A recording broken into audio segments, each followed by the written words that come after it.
Bem-vindos a mais uma aula polêmico, não é verdade? E eu vou falar para vocês uma coisa. Todas as vezes que eu estudo a respeito de parasita, eu fico querendo fazer protocolo de vermifugação. Porque, gente, a gente está exposto o tempo todo, a gente está, assim, em um mundo que é cercado por isso, né? O correto seria a gente estar fazendo isso com uma certa frequência, principalmente as pessoas que comem fora de casa, né? As pessoas que têm esse hábito de se alimentar em restaurante e tudo mais. Eu falo que a pessoa, hoje, com esse conhecimento que eu tenho, jamais como salada crua fora da minha casa. É como se eu estivesse comendo um prato de giardia ali, de tênia, enfim. Não mesmo. Ah, mas é orgânico, não sei o que. Se é orgânico, é adubado com esterco, né? Esterco de algum animal. Quem me garante que esse animal não tem nenhum tipo de parasita? E é eliminado por onde? Pelas fezes. Então, a higiene ela tem que ser feita muito corretamente, tá?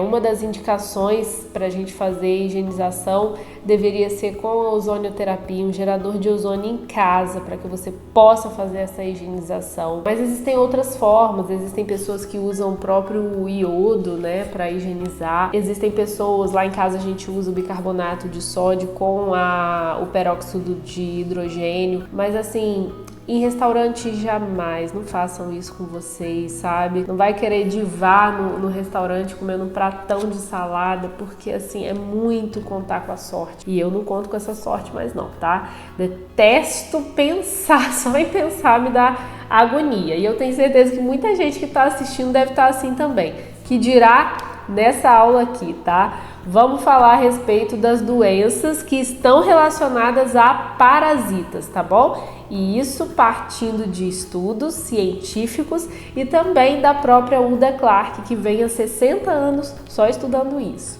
Pessoal, você sabia que os casos de problemas relacionados à parte renal podem ser por causa das tênias, Solium e Saginato? Se você tem um paciente assim, investigue esse caso. Diabetes está relacionado ao euritrema pancreático, isso mesmo, que se aloja tanto no pâncreas quanto no baço e faz um estrago falando de nível de insulina. E uma dica, eles amam limão. Os casos de epilepsia pode estar relacionado às larvas das Ascaris lumbricoides também. Casos de esquizofrenia relacionados ao ancilostoma. A apendicite pode estar relacionada a todos os tipos de oxiúros. O câncer, sendo ele de todos os tipos, pode estar relacionado à facíola e também Ascaris lumbricoides. Fadiga, cansaço no corpo inteiro pode estar relacionado ao Epstein-Barr. Enxaqueca e dor de cabeça pode estar relacionado à toxoplasmose e também à clamídia. Casos de má digestão pode estar relacionado à giardiase. E isso gera uma dor absurda quando está infestado. O próprio Ascaris, ele tem uma relação muito grande com o cálcio, então ele causa um amolecimento, digamos assim, um enfraquecimento dos dentes e dos ossos também. Os casos de colite ulcerativa também podem estar relacionados ao ancilostoma e os casos de candidíase seria também ideal investigar o próprio Ascaris lumbricoides. A gente tem que lembrar que o parasita ele funciona, ele vive no nosso corpo como se fosse uma espécie de sanguessuga.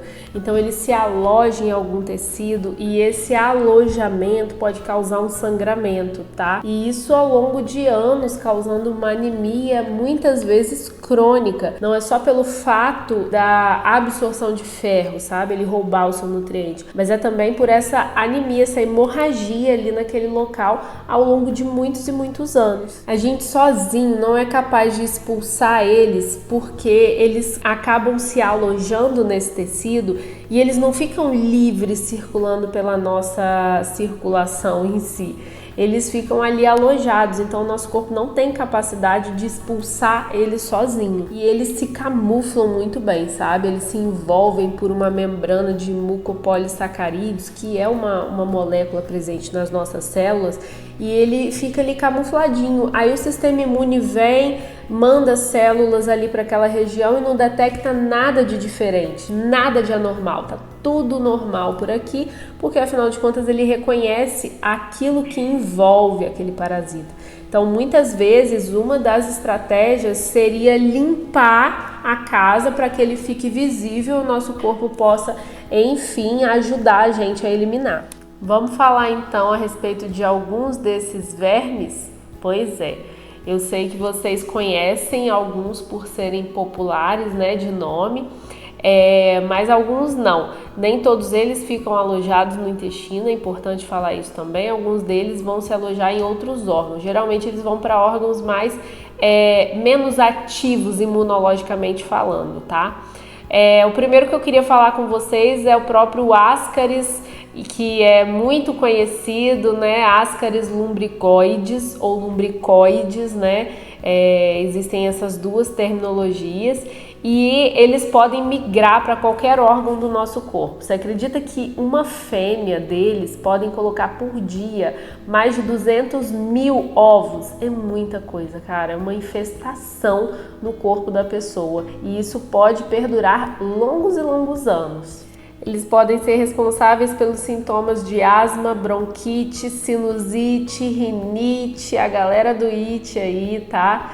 Também podem ser características de dermatite, psoríase e tantas outras coisas relacionadas a problemas de pele. Eles costumam procriar na lua cheia e eu já aproveito para dizer para vocês que eu vou falar também a respeito de lua para vermifugar. Eles são portadores também do vírus HPV e do adenovírus, como se não bastasse tudo que já fazem no nosso corpo. Uma coisa interessante de falar é que esses sintomas eles só vão aparecer em você quando você tiver em média de 30 a 40 lombrigas vivendo dentro de você. Pasme!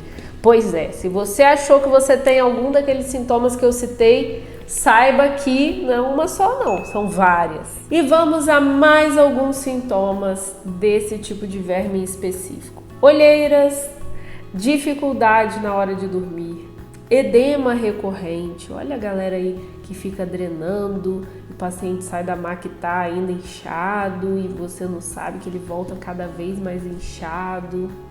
Começa a investigar, tá? Observa a importância da gente tratar tudo isso antes, é muito importante. Ranger de dentes ou a própria coceira do nariz, muito frequente nos pacientes que têm quadros alérgicos, não é? O próprio desconforto intestinal, manchas pelo corpo, urticárias, inquietação, anemias, tudo isso pode ser sintoma do Ascaris. Um outro muito conhecido por aí, que eu tenho certeza que você já deve ter ouvido falar, é a respeito do Enterobius vermicularis. Nome estranho, não é? Popularmente ele é conhecido como Oxiurus. Esse aí você já ouviu falar. Ele é aquele que causa coceiras extremas na região anal e na região genitália também, na vagina principalmente da mulher, tá? Lembrando que o Oxiurus, ele é como se fosse um fiozinho de linha, sabe? Mede cerca de 1 centímetro, então é bem pequenininho. E as fêmeas, elas depositam os ovos dela ali ao redor da região anal. Ele fica alojado na região final do nosso intestino, reto, ânus, o seco ali. E também na região vaginal, na região de útero da mulher, colocando ali os seus ovos. Principalmente, tá? Prestem atenção, principalmente na quarta fase da lua, ou na lua crescente, vamos dizer assim. Principalmente no último quarto da lua, ou na lua minguante. Se você tem esse tipo de coceira, esse tipo de sintoma e observa que a lua tá minguante, pode contar que você tem Oxiurus. E, gente, olha, eu vou contar uma coisa para vocês. Não é fácil de remover e não é fácil do paciente ele tocar que ele tem algum problema relacionado à parte parasitária.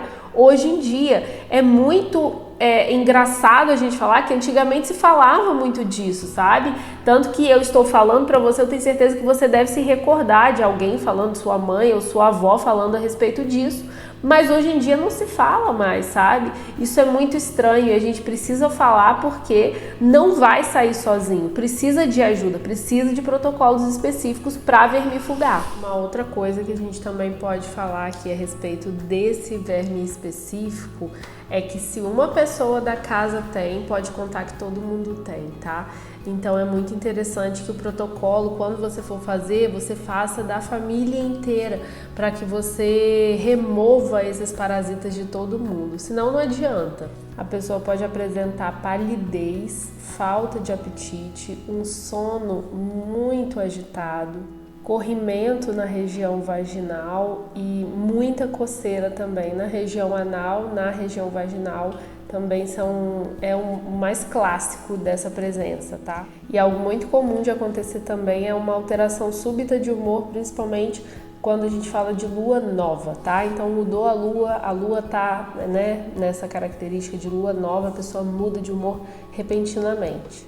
Existe um outro que também é conhecido, que é o ancilóstomo, ou conhecido como amarelão, que é muito característico daquelas pessoas ou crianças, principalmente, que andam descalços, né? É absorvido via pele e se tiver uma ferida ali na região, pior ainda, né? A absorção é muito maior e em poucos dias ele viaja pela nossa circulação e vai diretamente afetando os nossos pulmões. E a região pulmonar ela é lesada e a pessoa começa a apresentar sintoma de tosse, uma tosse seca inexplicavelmente. Pode ser porque houve o contato e realmente o contágio aconteceu, essa pessoa foi infectada. Além do sintoma de tosse, a pessoa pode apresentar quadros de bronquite, colite ulcerativa, anemia também é frequente nesses casos. Um outro é o euritema pancreático. Esse tipo de infestação é comum nos ductos pancreáticos e causa principalmente o diabetes e a resistência à insulina, tá? Pode viver aí por muito tempo no nosso corpo, causar esse tipo de insulina, tanto de diabetes, tanto do tipo 1 quanto do tipo 2, e essa resistência insulínica. Um dos sintomas muito característicos é o aparecimento daquelas verruguinhas aqui, ó, na região do pescoço, na região do colo. Pode investigar que é um tipo de verme que se aloja ali na região dos ductos pancreáticos, tá? E pode estar causando resistência periférica à insulina, hiperglicemia, enfim, aquela pessoa vive tomando medicamento, glifage, metformina, né? E não melhora de nada, porque afinal de contas o grande causador está realmente ali no pâncreas, né, que é o verme. Um outro também conhecido são as tênias. Essas tênias elas são adquiridas via a carne, né? Os ovos que ficam alojados ali na carne, eles são explodidos, digamos assim, na região intestinal e ali elas passam a colonizar, se for algo de bom grado para elas, e podem habitar no nosso corpo, vivendo por anos, anos e anos. Fora isso, também temos o toxoplasma, né, que tem aí 2 ciclos, ele vive na parte intracelular realmente e pode ser transmitida para nós humanos a partir de fezes contaminadas ou alimentos contaminados, fezes principalmente de gatos, né, que a gente sabe e tanto fala do toxoplasma e a relação dele com o gato, porque o seu primeiro ciclo é realmente nos gatinhos e nos alimentos, enfim, tá? Além disso, a toxoplasmose, que é a doença de fato, né, a pessoa infectada de fato, ela pode mudar o seu comportamento, como a gente já comentou, por causa do ciclo evolutivo desse verme para sua transmissão. Ele pode ser responsável por alteração de humor, de comportamento, alteração de memória, alteração na sexualidade também, síndromes neurológicas, então depressão, síndrome do pânico, ansiedade, compulsão alimentar. Tudo isso pode estar relacionado ao toxoplasma. Então nessa aula a gente falou um pouquinho a respeito dos principais, lembrando que não são só esses nem de perto, mas eu fiz questão de trazer essa vivência de doença relacionada a parasita, porque é algo que precisa ser dito e ninguém fala, na verdade.